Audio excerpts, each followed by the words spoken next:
Bismillahirrahmanirrahim. Allahumma salli ala Sayyidina Muhammad.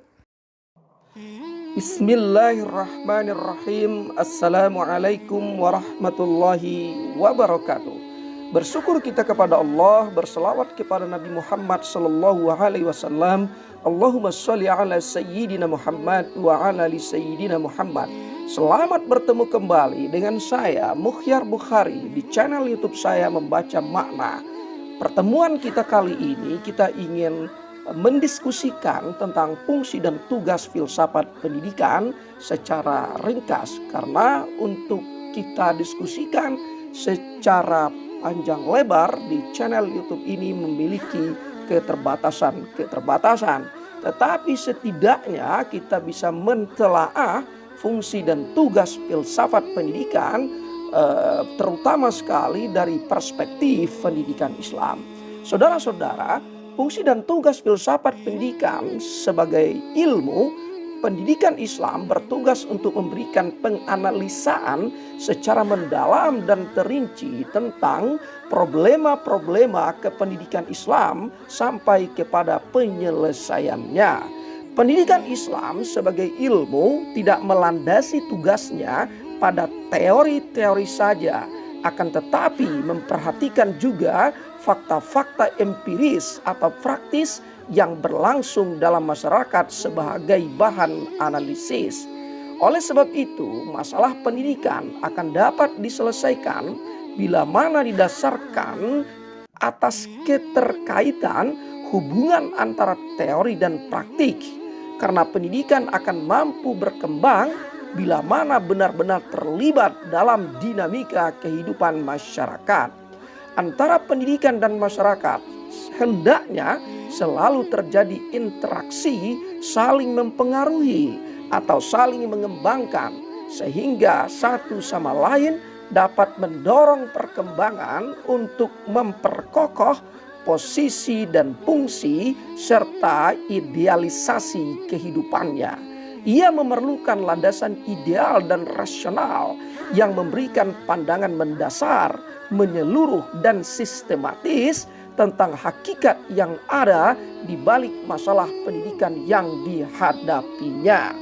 Saudara-saudara, dengan demikian filsafat pendidikan menyumbangkan analisisnya kepada ilmu pendidikan Islam tentang hakikat masalah yang nyata dan rasional yang mengandung nilai-nilai dasar yang dijadikan landasan atau petunjuk dalam proses kependidikan. Tugas filsafat adalah melaksanakan pemikiran rasional, analisis dan teoritis, bahkan spekulatif secara mendalam, mendasar melalui proses pemikiran yang sistematis, logis, dan radikal atau sampai ke akar-akarnya tentang problema hidup dan kehidupan manusia. Produk pemikirannya merupakan pandangan dasar yang beridentikan kepada trikotomi atau tiga kekuatan rohani pokok yang berkembang dalam pusat kemanusiaan manusia yang meliputi individualisme, sosialitas, dan moralitas.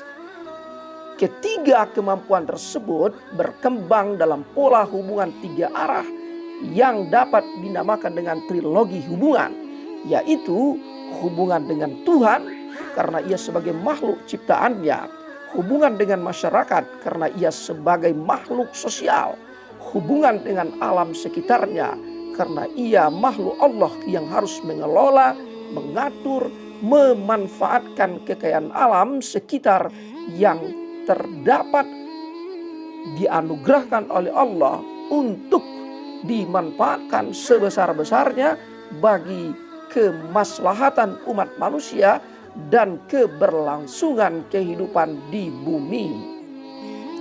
Saudara-saudara, kalau kita melihat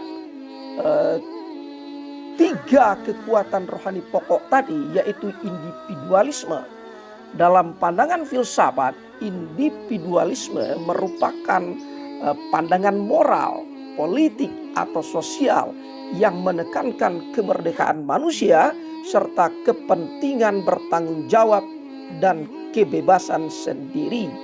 Seorang individualis akan melanjutkan pencapaian dan kehendak pribadi. Sesungguhnya individualisme tidak selamanya berdampak negatif, karena manusia memiliki kemerdekaan pribadinya sebagai manusia, sebagai hak azazi yang dimiliki manusia. Tetapi jika individualisme ini dilakukan untuk memenuhi kebutuhan pribadi tanpa memperhatikan kehidupan sosial dan tanpa memperdulikan adanya relasi individu dengan komunal, maka individualisme seperti ini adalah individualis yang keliru dan atau salah. Yang kedua, sosialitas. Seperti yang kita ketahui, manusia merupakan salah satu unsur yang membedakan manusia dari makhluk-makhluk lain adalah sosialitas. Sosialitas manusia itu suatu unsur yang tidak dapat dielakkan pada diri manusia, karena ia include pada diri manusia sebagai kodratnya manusia. Apa yang disebut oleh Aristoteles, manusia sebagai zoon politikon, makhluk sosial.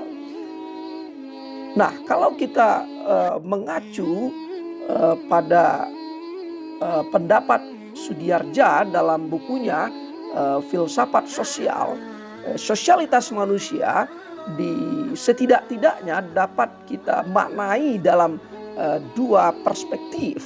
Pertama, sosialitas manusia atau hubungan antar manusia mempunyai dimensi yang sangat luas.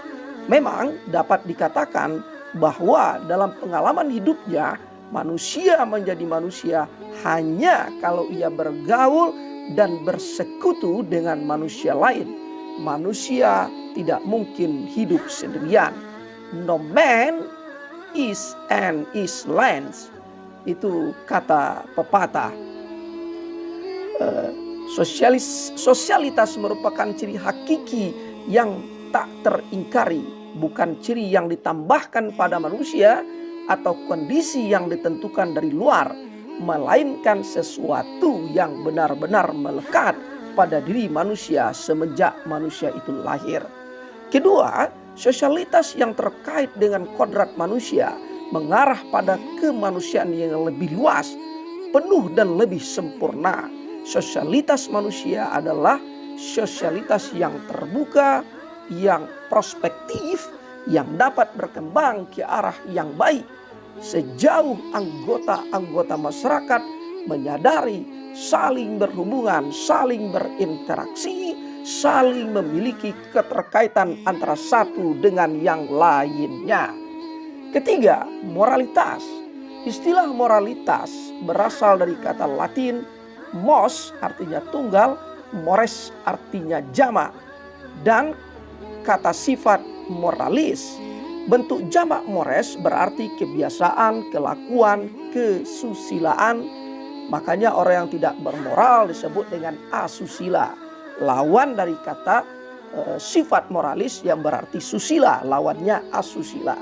Filsafat moral merupakan filsafat praktis yang mempelajari perbuatan manusia sebagai manusia dari segi baik dan buruknya, ditinjau dari segi hubungannya dengan tujuan hidup manusia. Dengan demikian, moral merupakan objek filsafat moral. Istilah lain yang serupa adalah etika. Istilah etika ini berasal dari bahasa Yunani ethos, yang berarti kebiasaan dan kelakuan. Oleh karena itu, ketika kita membahas tentang moral atau ethos seseorang atau sekelompok orang, maka yang dimaksud adalah bukan hanya apa yang biasa dilakukan oleh orang atau sekelompok orang itu, melainkan juga apa yang menjadi pemikiran dan pendirian mereka mengenai apa yang baik dan apa yang tidak baik, mengenai apa yang patut dan apa yang tidak patut untuk dilakukan. Nah, saudara-saudara, kalau kita lihat pula pendapat Bra Baxter menulis tentang fungsi filsafat pendidikan secara terperinci, dan pokok pikirannya dapat kita simpulkan sebagai berikut. Fungsi filsafat pendidikan itu menurut beliau satu, fungsi spekulatif. Filsafat pendidikan berusaha mengerti keseluruhan persoalan pendidikan dan mencoba merumuskannya dalam satu gambaran pokok sebagai pelengkap bagi data-data yang telah ada dari segi ilmiah. Filsafat pendidikan berusaha mengerti keseluruhan persoalan pendidikan dan antar hubungannya dengan faktor-faktor lain yang mempengaruhi pendidikan. Itu fungsi spekulatif. Yang kedua, fungsi normatif. Sebagai penentu arah, pedoman untuk pendidikan itu. Asas ini tersimpul dalam tujuan pendidikan. Jenis masyarakat apa yang ideal yang akan dibina, khususnya norma moral yang bagaimana sebaiknya yang manusia cita-citakan. Bagaimana filsafat pendidikan memberikan norma dan pertimbangan bagi kenyataan-kenyataan normatif dan kenyataan-kenyataan ilmiah yang pada akhirnya membentuk kebudayaan. Yang ketiga, fungsi kritik, terutama untuk memberi dasar bagi pengertian kritis rasional dalam pertimbangan dan menafsirkan data-data ilmiah. Misalnya, data pengukuran, analisis, evaluasi, baik kepribadian maupun prestasi. Fungsi kritik berarti pula analisis dan komparatif atas sesuatu untuk mendapatkan kesimpulan. Bagaimana menetapkan klasifikasi prestasi itu secara tepat dengan data-data objektif atau angka-angka statistik. Juga untuk menetapkan asumsi atau hipotesa yang lebih rasional. Filsafat harus kompeten mengatasi kelemahan-kelemahan yang ditemukan bidang ilmiah, melengkapinya dengan data dan argumentasi yang tidak didapatkan dari data ilmiah. Yang terakhir, fungsi teori bagi praktik. Semua ide, konsepsi, analisis, dan kesimpulan-kesimpulan filsafat pendidikan adalah berfungsi teori. Dan teori ini adalah dasar bagi pelaksanaan praktik pendidikan. Filsafat memberikan prinsip-prinsip umum bagi suatu praktik. Fungsi filsafat berikutnya, tambahan dari fungsi teori praktik adalah fungsi integratif. Mengingat fungsi filsafat pendidikan sebagai asa kerohanian atau rohnya pendidikan, maka fungsi integratif perlu ditambahkan agar fungsi integratif filsafat merupakan fungsi pendidikan yang terlihat wajar. Artinya sebagai pemandu fungsional semua nilai dan asas normatif dalam ilmu pendidikan. Dengan demikian, filsafat pendidikan menyumbangkan analisanya kepada ilmu pendidikan Islam tentang hakikat masalah yang nyata dan rasional yang mengandung nilai-nilai dasar yang dijadikan landasan atau petunjuk dalam proses pendidikan. Nah, saudara-saudara, dalam buku Filsafat Pendidikan Islam karangan Abudin Natta atau Profesor Abudin Natta, sebagaimana yang dikemukakan oleh John S. Bravchen mengatakan hubungan antara filsafat dan pendidikan sangat erat sekali antara yang satu dengan yang lainnya. Kekuatan hubungan tersebut disebabkan karena kedua disiplin ilmu tersebut menghadapi problema-problema filsafat secara bersama-sama. Saudara-saudara, demikianlah pembahasan ringkas kita mentelaah tentang fungsi dan tugas filsafat pendidikan.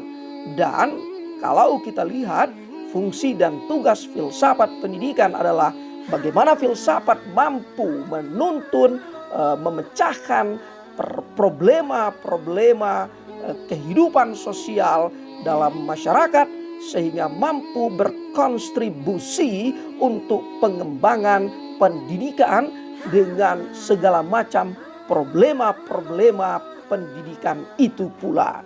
Saudara-saudara, demikian pembahasan ringkas kita kali ini. Terima kasih atas perhatian yang diberikan.